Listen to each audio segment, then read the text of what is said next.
Welcome to this episode of the Beach Bucket Podcast, and today we are sitting with Chris and Marsha McCarthy, the new owners of the Varsity Inn. Welcome, and thank you for being here on the podcast. Thanks, Gretchen. We're very excited to sit with you today and tell you about the Varsity Inn. Congratulations. Thank you. So the Simons have owned it since 1970. Tell me about your journey to be the owners of the Varsity. Wow. It started back probably 17 years ago when Marsha and I were married, and we had our son Chris. She had been from the area down in Hamilton, New Jersey, and would often vacation in Ocean City, including graduating from Stockton University. And when we started our family and our son was young, Marsha introduced me to Ocean City and said it's a great family area and one that we should consider going on short vacations. We would come to the Varsity Inn and sit in the chair and just kind of enjoy the vibe that was here, and thought one day, wouldn't it be nice to own something like this? Did you know you wanted to own a restaurant? Was this a lifelong dream? Oh, well, being self-employed was a lifelong dream. So I wasn't exactly sure what industry we were going to go into, but I have a background in retail management. So handling inventories and people and creating a culture, doing all the back end stuff was kind of my area of expertise. Marsha has a background in marketing and communication. So we felt that we had a wide breadth of different businesses that we can go into and be successful. However, what was really important to us was getting involved in a business that was really family and community focused. One where we could entertain our guests, welcome them in, and also contribute back to the community as well. So the Varsity Inn's been here for 50 years, and it's well ingrained in the community. They have a great reputation, and the challenge that Marsha and I accepted was to carry on that tradition that was set forth by the Simons family. Gretchen, I think that my husband is being very modest because I think he was born to own a restaurant. So he was born to a single mom in Brooklyn. And from his earliest moments on this earth, he was raised by his grandmother when his mother went to work. And his playground was a kitchen. Specifically, the family's last name was Gallows, so it was a Italian kitchen. Okay. So since I've known him, he's always been able to look into the refrigerator and make something that I would never even think of based on the ingredients that are in front of him. So to me, the kitchen's always been his playground. And when he told his friends that this was something that he was going to pursue as a family business, like he's saying, no one was surprised. And his mother started laughing and saying, I always knew you'd own a restaurant someday. And it's because from the earliest point, he was like an OG foodie because that's where he had his toddler years in the kitchen. And then I'll also compliment him further, but he is an award-winning chili cook-off chef. Well, that's true. Oh, okay. That is true. So, you know, not only has he always had an interest in the kitchen, but the output from what he's done in the kitchen, he's all about quality, whether it was at home or even here. And all of that really emanates from everything that he does, whether it was, you know, in the car industry, but quality is very important, but food has always been important to him as well. Now, where in Brooklyn were you raised? So I started in Sheepshead Bay, Brooklyn, where we lived at my grandparents' house in the early years, and then moved to Marine Park, where I lived to about the age of 10 before moving to Monmouth County here in New Jersey. Okay, an Italian from Brooklyn. Half Italian, half Irish. Oh, okay. Hence the last name McCarthy. I think there's some Polish in there. Just saying. I'll do that. That's my wife. She's mostly Polish. Yeah, well, your grandmother, Gallo, is partially Polish, too. That's true. So we have a little bit of Polish in both of us. Well, that makes for a good chef, I think. Yeah, I agree. There is kielbasa on the menu, am I right? There is, and that really is a Simons family tradition that Aunt Helen, who a lot of locals would know, was one of the original owners of the Varsity Inn back in the 70s and 80s. That dish is hers, and it stays on the menu. Very nice. So, chili. Is that one of your go-tos? It is. It's something I like making at home for the family. In my town in Cranford, where we currently have our full-time home, there was a local competition, chili cook-off competition, so I decided to enter it for fun, and we ended up winning first place. So you're kidding it was the first time out, and I'm not gonna do it again because I'd like to remain undefeated. I don't blame you. Are you going to share that recipe on the podcast? Come on. I'll share it in the dining room. Okay, fair enough. Fair enough. Are you going to put that on the menu? Well, currently, there's a chili recipe on the menu, which is Keith's. Keith had on the menu Keith's soon-to-be famous chili. And when Marsha and I took over the restaurant, we changed it to Keith's famous chili. We took off the soon-to-be. So I'm going to leave that on there for a little while in remembrance of Keith's time in the kitchen here. And, maybe one day I'll break out my own. And maybe there's room for 2 chilies. Maybe there is. Maybe you do a Keith versus a Chris and have the customers decide. Well, that could be fun. So let's talk a little bit about the McCarthy family. You have a son and a daughter. We do. And what do they think about this journey?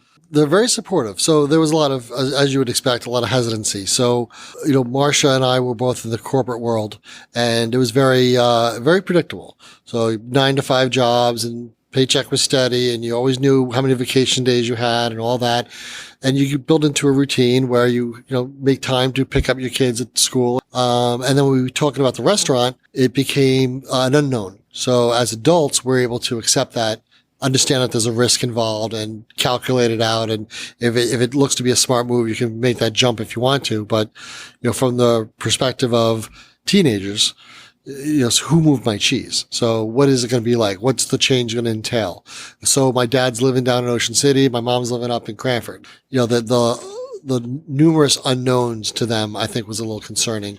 All that went away last weekend at our grand opening, because when they were leaving on Sunday, they said, I think we're ready to move here. Now, your son, who I just met, who was mopping the floor, made a very interesting comment. He said, Dad, I'm doing this slow, but I want to do it right. That's my son. Chris is a wonderful kid. He's not only a talented athlete playing baseball, football, he's also an honor roll student. He dedicates himself. He commits himself to anything he goes into, and that's just the way he is. He's methodical. He's well thought out, and that's him. If he's going to do something, he's going to take his time. He's going to do it right, and then once he knows he's doing it right, he'll build in speed.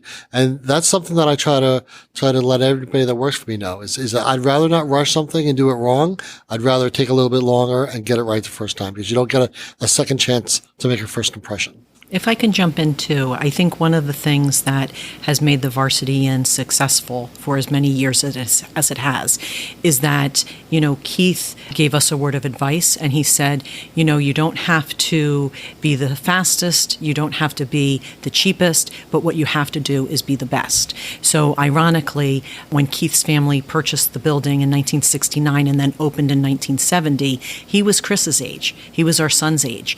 And that advice and what comment he made earlier today, I really do see a lot of Keith in our son Chris, and of course the good qualities that Chris and I have. But I think that that's one of the things that's really a strong footing for us, is that we're looking at the Varsity as the Simons did in 1969 and 1970, not just something that Chris and I wanted to do and to be entrepreneurial and to start our own business, but we really look at it as a future for our children. Chris is 16. He has an acumen for business. Kyla is a wonderful young individual who has a lot of creative, enthusiastic, really is very keen on hospitality, even for someone who's only 12. So we made this decision not just for us as a couple, but for our family as a whole. Getting into the business, so there's a lot of different areas where you can get experience here, regardless of what the business is, if it's restaurant or any other type. Understanding accounting, understanding payroll, understanding scheduling and management, inventory management, margins, cost controls, gross profit, net profit, all those things are areas that take some time to learn. Marsha and I have had 30 years to learn those things, but how do you teach that to your children unless you're actually doing it? So, while Chris is bussing tables and, you'll see him, he's mopping the floors and doing the things that a busser does, behind the scenes, he's learning much more than that. So hopefully when it's time, Chris will be able to step into a management role, understand the systems better. And then when he's ready to take off on his own challenges, he'll have something in his back pocket that most people his age don't have. He was a Boy Scout. He was a Boy Scout. He's very mature. And Kyla's the same way. She aims to please. And I think that she will assess the situation and be able to take action in order to deliver a high quality experience from our customers. And so with the combination of the two, with Chris's business sense and Marsh and Kyla's ability to understand people, relate to people, and deliver an exceptional experience, that pair has a very similar skill set to Marsha and I. So hopefully, if they're willing to, here in Ocean City, pass down that business from generation to generation. We've seen other businesses in the area that have attempted to do that, but unfortunately, I think there were 7 or 8 businesses that closed in the last year because there wasn't another generation to take it over, so they just closed their doors. The Varsity Inn has kind of fallen that way with the Simons family not having another generation to pick it up, which is why the relationship between our family and their family is so important, because we want to carry that on, and we also want to be able to pass it down to our next generation, so that in the future, when Keith and Dawn's grandchildren come here, they'll be able to see that it still remains the same. Now, did you have any trepidation about taking on a established restaurant that has been here for so long? I did. I had some, but we had an exceptional opportunity. So if the sale went through and Keith handed me the keys and was gone the next day, that would be very concerning, because there was a lot to live up to. But the water leak that delayed the sale, in a sense, that was really a blessing, because it gave us 3 months to work side by side with Keith and go through the recipes and the processes and all the things that make the Varsity and the Varsity Inn. So without the dining room full and just 2 guys in here, we were slapping paint on the wall. We were putting in new equipment. We were working together. And during that time, stories come out. Mm-hmm. So it's not just sitting down and reading from a book. I'm hearing stories of what happened in the 70s and the 80s and back when Keith's dad owned the College Grill back up on the boardwalk. And that goes back into the 60s. Mm-hmm. So I get to hear stories about multiple generations and learned why the community embraces the Varsity Inn so much.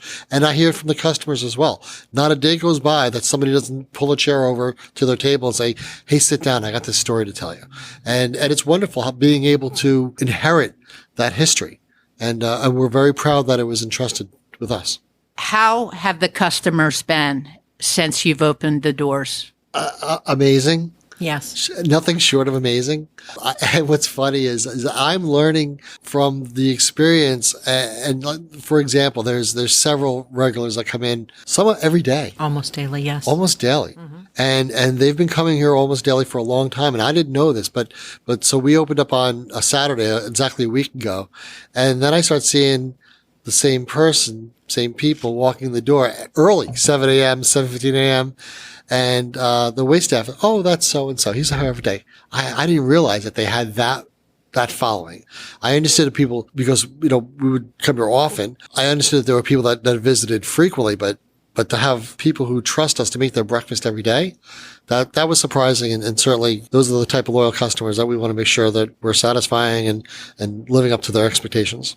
And within that, too, knowing that the Varsity Inn has had such a following, but a following generation to generation, the customers in this short week that we've had as our guest, but also that have taken a moment to kind of share their own personal histories about the Varsity and then eaten and enjoyed their meal and said that it was just like when they had been here last. So their love for the Varsity isn't changing. And if anything, we hope to just deepen that relationship within their next generation coming back to the Varsity in 10, 15, 20 years. My favorite part of the day is when I see a family come in with 3 and 4 generations. Yeah, it's You'll great. see the toddler, and then the parents that are in their 20s and 30s, and you see the grandparents who are in their 40s, 50s, or 60s, and you love to see that. So it's something that they have a good experience and they want to share it with their loved ones, and that's kind of the reward at the end of a hard day.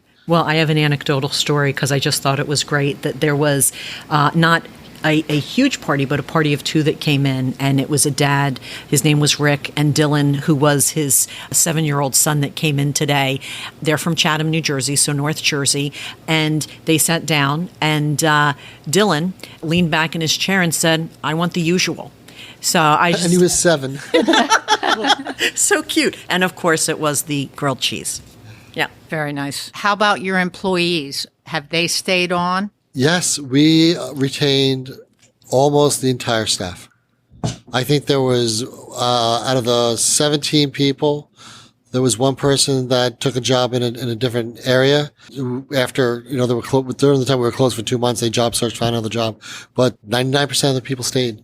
We have very talented people, both in the front end of the house and in the back end of the house. And I'd like to go into that a little bit further with you. But yeah, we retained a lot of the staff, and they're enjoying the change too. We didn't change a lot aesthetically, but we did implement some technology. So now we're using everything's wireless. We're using an updated POS system, a point of sale system. The servers all carry iPads, so they're taking orders at the table, which reduces the amount of time they have to go back to the kitchen. Everything's automated. 2 credit card machines, one in the front, one in the back, so that we can process payments quickly. But it's been going, I think, surprisingly well. I was expecting more hiccups. The ones that happened aren't major, and I think today's problem I solved with grilled cheese sandwich and some tomato soup. But it's been going pretty well. That's a pretty easy solve then. The way that I look at my position as an owner and a manager is to do what I can to make my employees' jobs easier. So the more efficiencies I can build in, the less amount of steps back and forth during the day, it keeps a server happier, because they're not worn out, because essentially what we did is we reduced half their steps. Because when the order is taken, what they would have to do before is take the order, walk it all the way back to the kitchen, walk it back out, take another order, walk it back in, and now they don't have to do that. They take the order, they can continue to the next table, take the order, and then when they hear the bell ring with their account, they can go back there and pick it up. And the whole purpose about that is to have them spend more time with our customers. So I tell them, the time that I'm saving is not just to save time. The time that I'm saving is so that you can service our customers better, so that you can offer that second cup of coffee, so that you can make sure that everything came out right and check in on them. So everything, with all the changes that we've made, the one focus that remains constant is that it's all about our customers. Let's talk a little bit about the menu. You have a great omelet selection, Yes.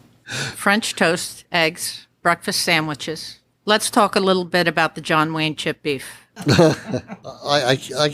could talk about it, but I can't tell you too much about it. It's special. It is. And I will tell you what is special about it. So we actually use dry aged beef in our chip beef.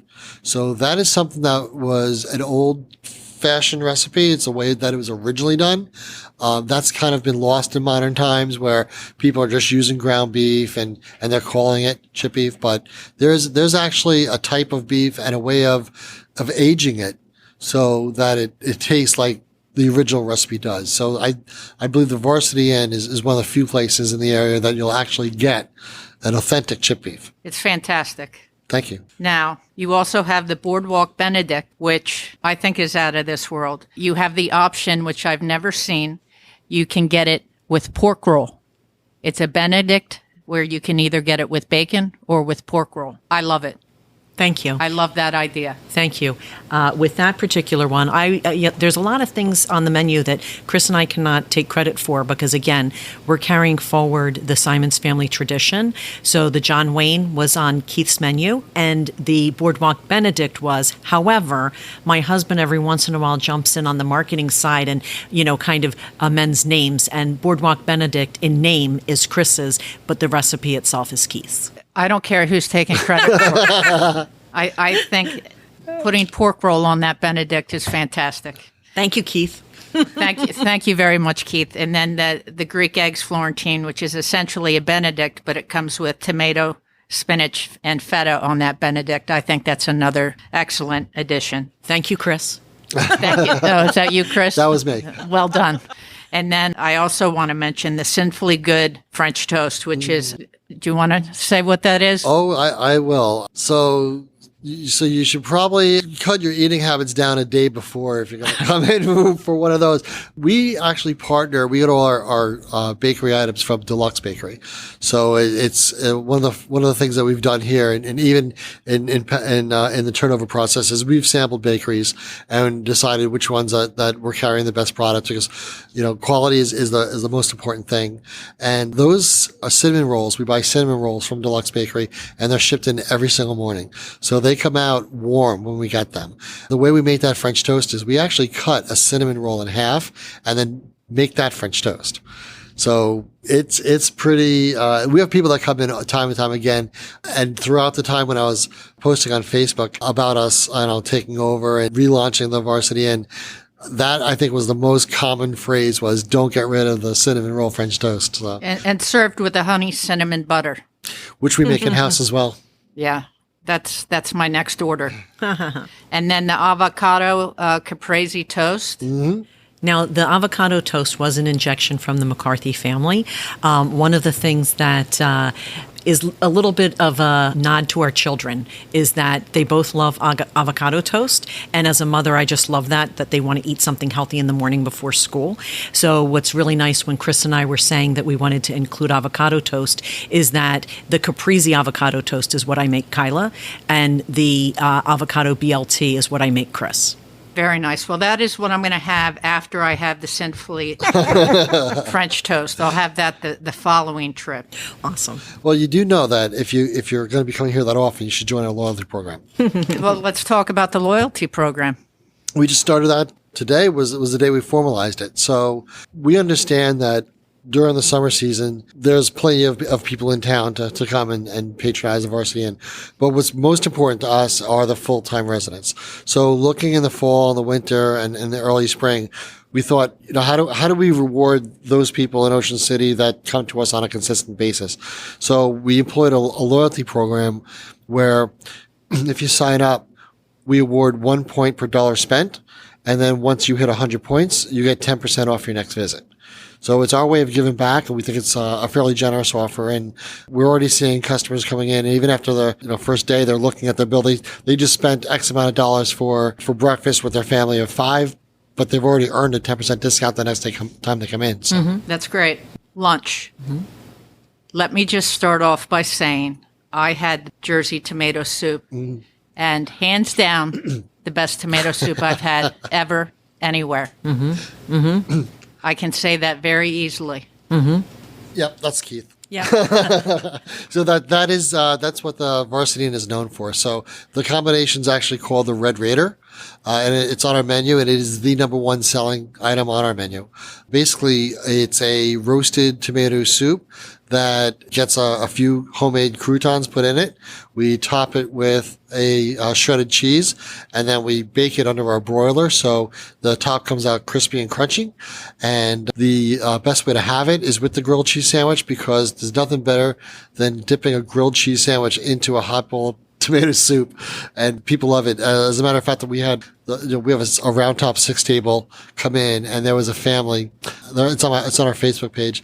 They all came in. They all sat down. They all ordered 6 Red Raiders, and that's what they had for lunch. They made a plan. They knew exactly what they want. They didn't even look at the menu. They just came in and said Red Raiders all around, and that's something that we hear pretty routinely is the order of they just come in for that. And we've kept the price at $9.99. So for less than $10, you get a crock of hot soup and a grilled cheese sandwich, and you should leave fairly satisfied. Yeah, and within that, when Chris is posting on different social media sites, that's, I'd say, one of the questions raised, or one of the FAQs that we need to constantly reiterate, because people will say, what about the tomato soup? Is that changing? Is it different, or what have you? But Keith Simons was very committed to Ocean City. He worked here for 53 years. He's very proud of his business. And what he told us was that he wanted the Varsity to live on, and that when he would walk in Ocean City, that he would have people say to him, the Varsity Inn is still crazy good, and that it's as beloved as it was the day that he retired. So that being said, there's been some question of whether or not the soup retired with him, the recipe. Keith wouldn't have it any other way but to make sure that that recipe stayed here at the Varsity and was continued to be made just as as he made it when he was in the kitchen. I don't know how this was the first time I've had the tomato soup, but it is. And I don't know if I can ever come back here and not order it. It's that good. During the summer season, if the line is too long out the front door, you can always visit us at the farmers market, because we'll have a food trailer there where we'll be selling Red Raiders, the tomato soup and grilled cheese option, at the local flea markets and farmers markets. Oh, that's good to know. Mm-hmm. How much do you go through? Do you know? You probably don't know yet. Today, we went through everything we made for the entire weekend. So, wow. So we had planned for, we cooked enough, for Friday, Saturday, and Sunday, and, it is gone. So, emptied our fridges. So we called all the cooks to come in tomorrow morning at 5:30 because we needed to make another batch. Soup's on. Soup is on. Yep. Soup's on. That's a good problem to have. Yes. So they'll be making soup early tomorrow morning. It'll be fresh for Sunday. Yeah. Okay. What are you doing to get ready for this summer? So right now, it's really just identifying what processes work and which ones don't. So we learned a little bit of a lesson today of how to set up the stations, how to organize our servers so that they're not traveling too far between their tables. We're learning about inventory management. So days like today, which was actually twice as busy as any other day we've experienced so far, are opportunities for us to learn lessons, because it's going to be this busy every day in the summer. Mm-hmm. So one of the processes that we have is a 2:00 meeting. So we shut the doors at 2:00. Our kitchen manager, Admir, meets with the kitchen staff. Marsha and myself meet with the front end staff, and we talk about the days, the things that went right, the opportunities that we have. And then the two managers come together and we download after work. So we're expecting issues. Being new to the business and taking over a set of processes that have been in place for a long time and then trying to integrate technology into it. We're learning the best way how to handle busy. And we did a really good job. I'm glad we weren't so busy during the week, and it is the off season, because if we couldn't start this in the summertime and be successful, but we have the time to learn how to be successful, and that's really what we're doing to prepare. Mm-hmm. Now, how many employees will you have during the summer months? Well, we'll go from 10, which we have now on staff regularly, to probably 17. Okay. Are you hiring? We're full staffed now. We are going to hire some people for the summertime, but I'm not sure exactly how many people we're going to need from the outside. And the reason why is we're getting a lot of referrals. So we have a serving staff and a kitchen staff that really love working here. Marsha and I, we believe that we have more of a responsibility to our employees than just a restaurant. For example, our hostess is not just a hostess. She's also our communications manager. And one of the responsibilities she has is to check the temperature of the client coming in the door, but also to understand where they came from, why they're here, and then utilize her skills to communicate with the public on what we're all about. That's a job that a normal hostess doesn't have, but she has aspirations of going on to another phase of her career, and we're trying to help her build that skill set to get there. So we suggest that she visit the chamber meetings, that she goes out and meets other local business owners to negotiate cross-marketing potential. We have her go out to the community and look for opportunities to support volunteer organizations, youth athletics, things like that. So she feels very valued because we're investing our time and our expertise into her. And then she has somebody behind her who's learning from Molly. So while we're mentoring Molly's mentoring Natalie. And that's one of the things that our employees see the value in, not just collecting tips at the end of the day. It's becoming more proficient in a profession outside of the restaurant industry. And once that started happening, they want to bring their friends in. Oh, my friend is, she's interested in marketing communication. She would love to take a job like this.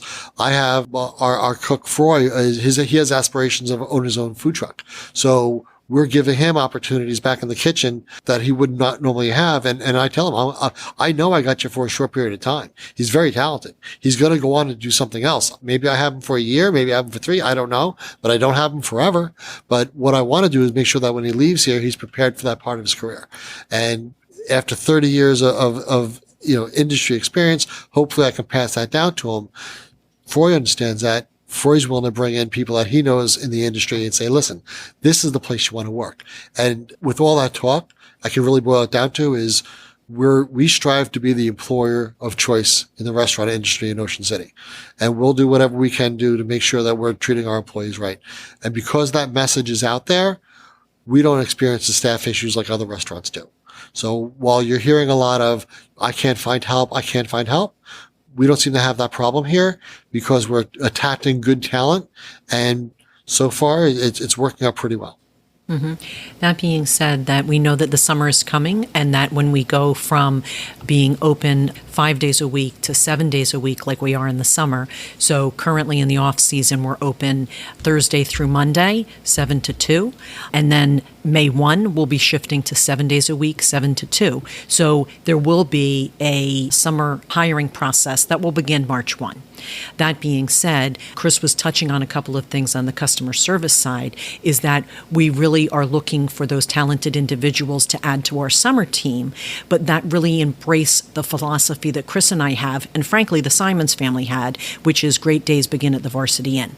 And within that, we want people to come in as customers and have this wonderful experience, whether they are locals or whether they are visiting Ocean City as a tourist, have a great start to their day, and then go to the beach, go to the job site, wherever it might be, but to have had a great experience. But it really starts with the servers and having that warm welcome when you come in.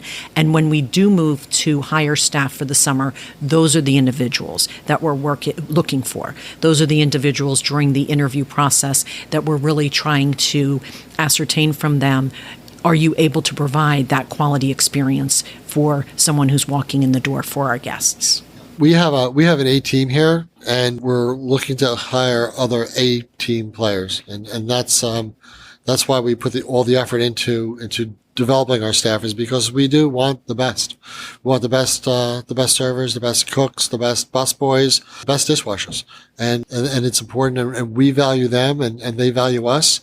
And I did put an ad in Facebook when we first opened, even before we opened, because I had to fill the staff with a good team.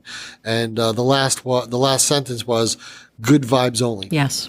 And that's really what's most important is we're a friendly bunch. We like to have a good time. I want everybody to enjoy themselves. And, we hooked up the speaker to Spotify and let the younger people take control in the morning when they're busy, doing their setups. And, there might be a dance party in here at 6:45 in the morning, but that's okay with me as long as I see them smiling, because I know that smile is going to transfer to the face of our customers when it comes in the door. Very nice. Let's talk a little bit about other Ocean City restaurants. What's the best slice of pizza on the island? Yeah. I have to tell you, I'm a Manco and Manco girl. From the time I went to Stockton and then lived here in Ocean City for a couple of years afterwards, back to when it was Mac and Manco, Manco and Manco. That's it for me. Yeah, I think we've tried them all, and we always seem to be going back. So Yeah. I'd have to say, just out of looking at my habits, it's Manco. And birch beer. Oh, birch beer. Right. Yeah, that kind of puts it over the top, doesn't it? It does. Well, what do you snack on when you're on the boardwalk? Well, I know you go to Ocean City Coffee. I always go to Ocean City Coffee. Love Ocean City Coffee Company. I have a tendency to coffee is my snack, so I'll grab a nice cup of coffee or a frozen drink from Ocean City Coffee, and that's really my snack. Our daughter is always asking for the Polish ice, Polish ice. or for the Dole Whip. So she's between those two places. Right. My son and I tend to get our ice cream from George's right on the corner of 8th Street. So we're there. And then don't forget the cheese fries.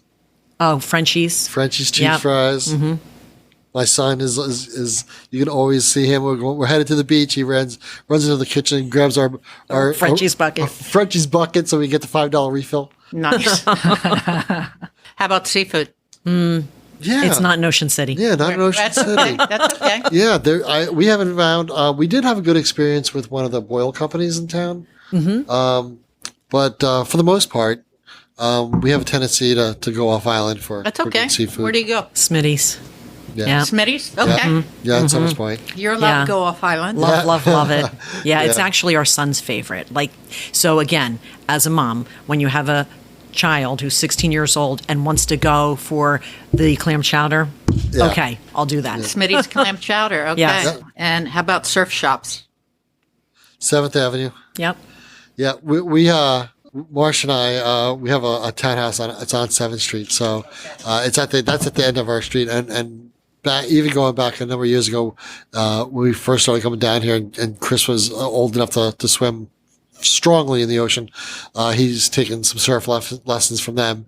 So, we always use, 7th Avenue Surf Shop as our go-to place for either, bathing suits or sunglasses or anything surf related. And they're very nice people there. So They are. Both my nieces learned to surf through 7th Street. Yeah, they're great, and they've got great gear there. yes. Yeah. And they're used to, beginners. So I enjoy actually watching the classes come out, especially with the younger kids, where they're trying to drag these big surfboards across the boardwalk down to the beach, and you get to see a bunch of 7 to the 12-year-old kids getting out there for the first time trying to stand on a board. It's good to see, and that's just good, clean fun, and we need to encourage more of that. Mm-hmm. Absolutely. Thank you so much for being on the podcast. You guys are going to have wonderful success, I have no doubt. Thanks, Gretchen. Thank you, Gretchen.